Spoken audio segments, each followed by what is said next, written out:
If you grew up in the 1970s, you remember the moment cartoons stopped, real people appeared, and, without realizing it, you were learning to read. That was the Electric Company. A future Oscar winner, a Broadway legend, the most trusted man in entertainment. But that trust hid something 60 women would eventually describe. He was not the only one with a secret. 54 years later, this is where they all are.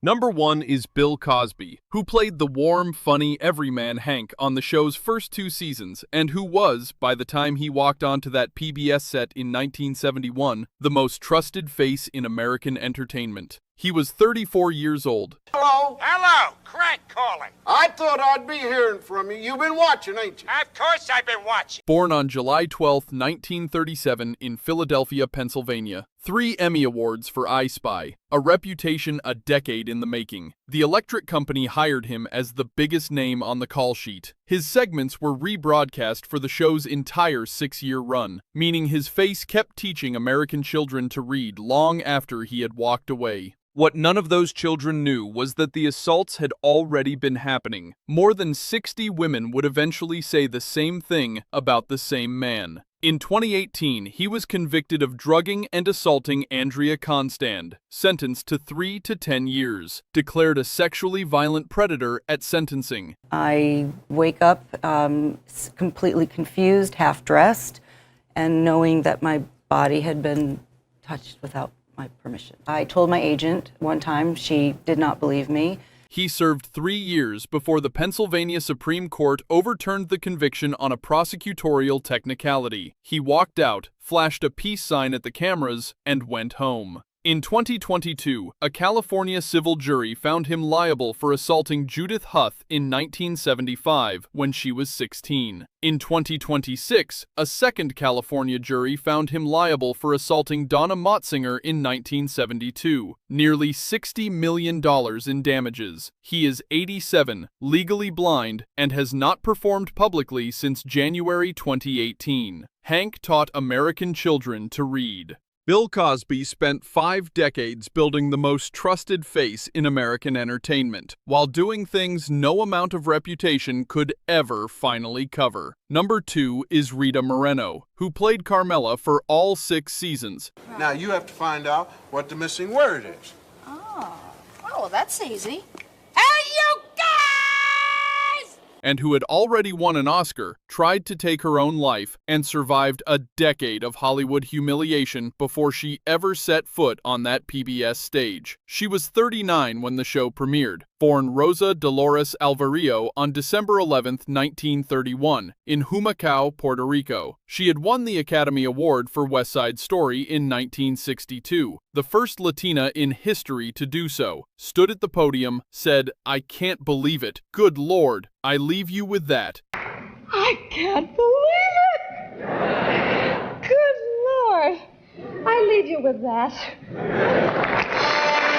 And then watched Hollywood hand her the same typecast exotic roles it had always offered. The year she won, she had attempted suicide with sleeping pills at the home of her then-boyfriend Marlon Brando, a relationship that had consumed and diminished her for years. She survived and returned on her own terms. The Electric Company paid her a Grammy in 1972. A Tony followed, then an Emmy. She became the first Latina to achieve the EGOT at age 45. She played a nun on HBO's Oz for 6 seasons, starred in the Netflix reboot of One Day at a Time, and in 2021 appeared in Spielberg's West Side Story remake, 60 years after she had made the role famous. She turned 93 in December 2025 and is still performing. Carmela screamed, "Hey you guys," for 6 seasons, and made it the most recognizable catchphrase in educational television history. Rita Moreno had already survived Marlon Brando and an attempt on her own life before she said it the first time. Number 3 is Morgan Freeman, who played Easy Reader for 5 seasons, and who spent every one of those years feeling like his career was standing completely still. He was 34 years old when the show began. I'm a reading man, and it's words I see. Every word I see, I just gotta speak. Born on June 1st, 1937, in Memphis, Tennessee, Easy Reader paid the bills. It did not move him forward. Few casting agents for serious film were watching PBS children's programming. His first marriage collapsed during the show's run and ended in 1979. He described those years later with the kind of honesty that only comes from having genuinely survived them. The breakthrough didn't come until he was 50. Street Smart in 1987, an Oscar nomination for playing a violent pimp. Driving Miss Daisy, The Shawshank Redemption. 7. The Oscar for Million Dollar Baby in 2005, at age 67. In 2008, a car accident on a Mississippi highway left him with permanent nerve damage in his left hand. In 2018, multiple women came forward with allegations of inappropriate workplace behavior. He denied them and continued working. He is 88, still one of the most recognized voices in the world, and still the man a generation of American children first knew as the smooth guy who loved to read, long before any of them knew who he would become. Number 4 is Irene Cara, who joined the show as a 12-year-old member of the Short Circus singing band, and who grew up to win an Oscar, a Grammy, and a Golden Globe, before dying alone in a Florida house at 63, so withdrawn from the world that her neighbors described her as a hermit. She was born Irene Cara Escalera on March 18, 1959, in the Bronx, New York. She stayed one season before the producers replaced the Short Circus lineup. She kept going. Fame in 1980. Flashdance, What a Feeling in 1983, co-written with Giorgio Moroder. Hi, I'm Irene Cara. I'd just like to thank everybody in Great Britain for making my record such a great success. The Oscar for Best Original Song at the 1984 ceremony. She was 24 and one of the most famous voices in the world.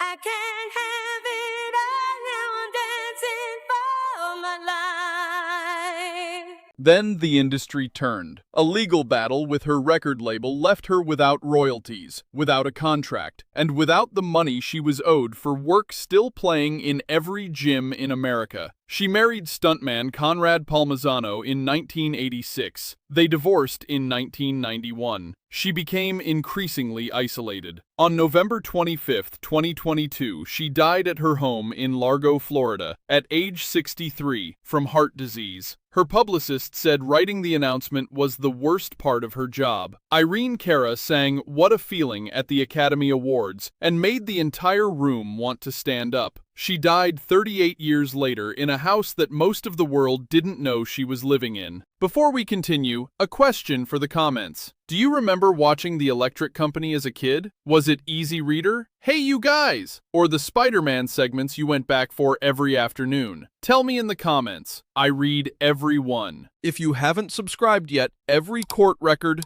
death date, and personal detail in this script was verified before a word was written. Your subscription keeps that standard possible.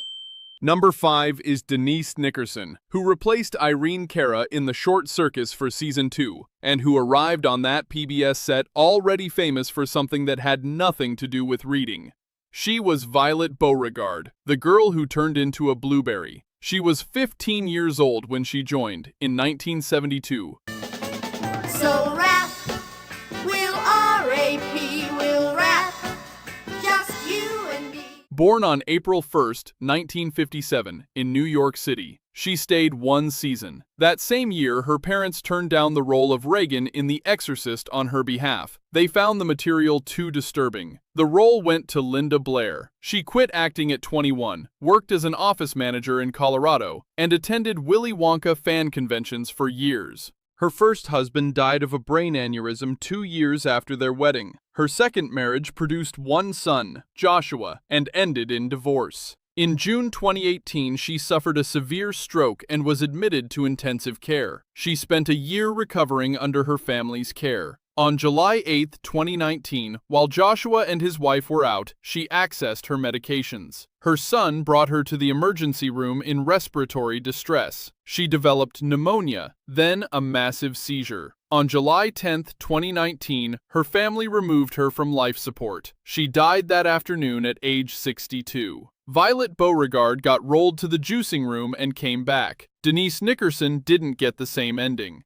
Number 6 is Hattie Winston, who joined the show in its third season as Valerie the Librarian, Easy Reader's on-screen girlfriend, and who spent those same seasons playing 4 different Spider-Man villains on the other side of the studio wall. Words, words, words, words. Quiet, please. She was born on March 3, 1945, in Lexington, Mississippi, in a segregated town she left at 14. She was a founding member of the Negro Ensemble Company in New York before the Electric Company called. Valerie was warm and bookish. The Fox, the Thumper, the Queen Bee, and the Queen of Diamonds were not. She played all 4. The National Black Theater Festival honored her with a Hattie Winston Day twice, in 1993 and again in 1997. After the show, she built one of the most durable careers of anyone in this cast. 7 years on CBS's Becker opposite Ted Danson, the voice of Lucy Carmichael on Rugrats, a role in Quentin Tarantino's Jackie Brown, Turk's mother on Scrubs. She married composer Harold Wheeler, later the musical director of Dancing with the Stars, on December 16, 1978. They have one daughter. She is 80 years old, still active in theater, and still the only person on this cast who played the love interest and all 4 villains in the same week. Number 7 is Luis Ávalos, who joined the show in its second season as the Cuban-born comedian playing Dr. Dulotz.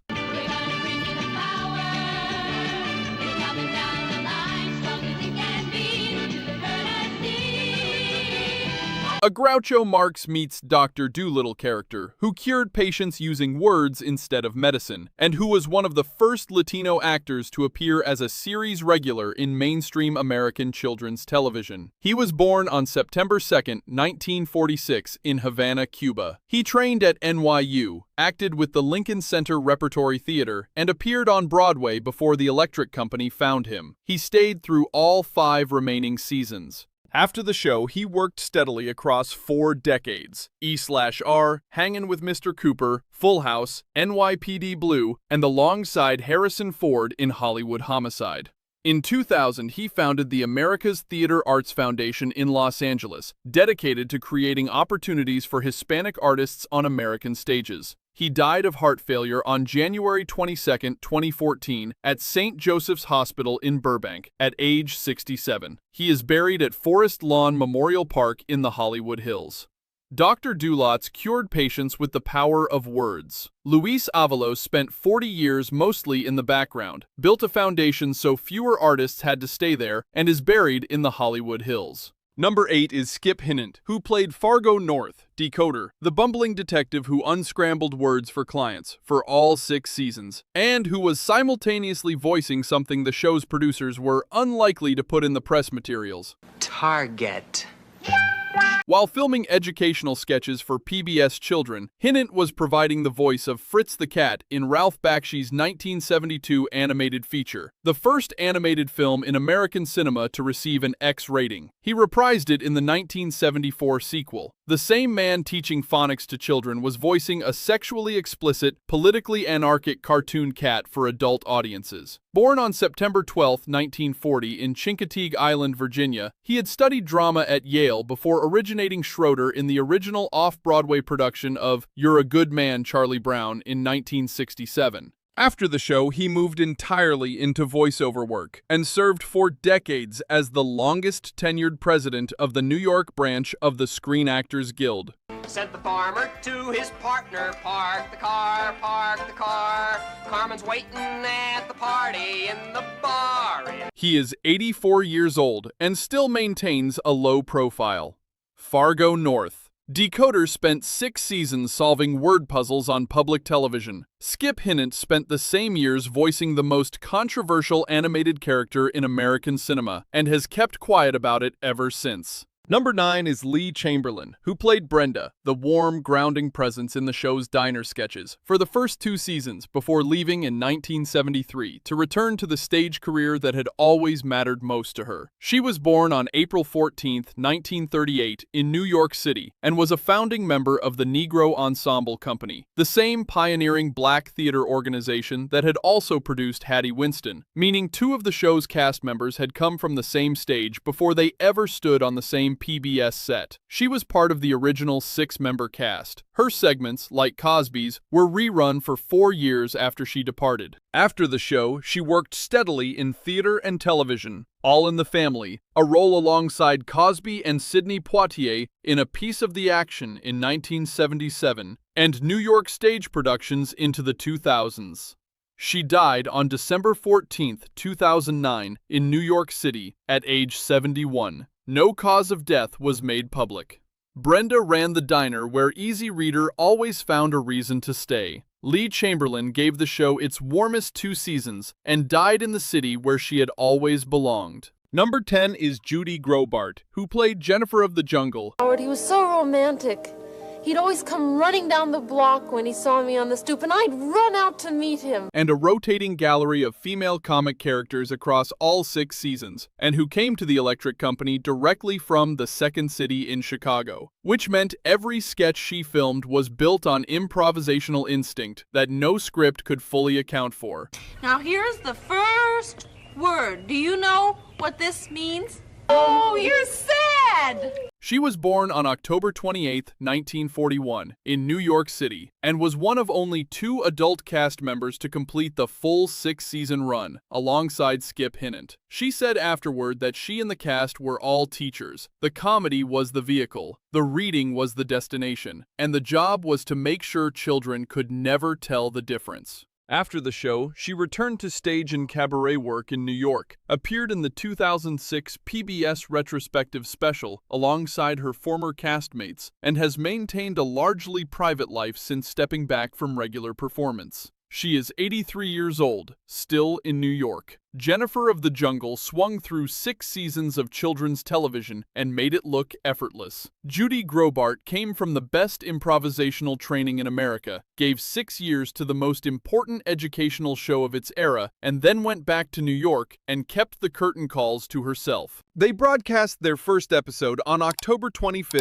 1971. They aired their last on April 15, 1977. 780 episodes. 6 seasons, broadcast on more than 250 public television stations.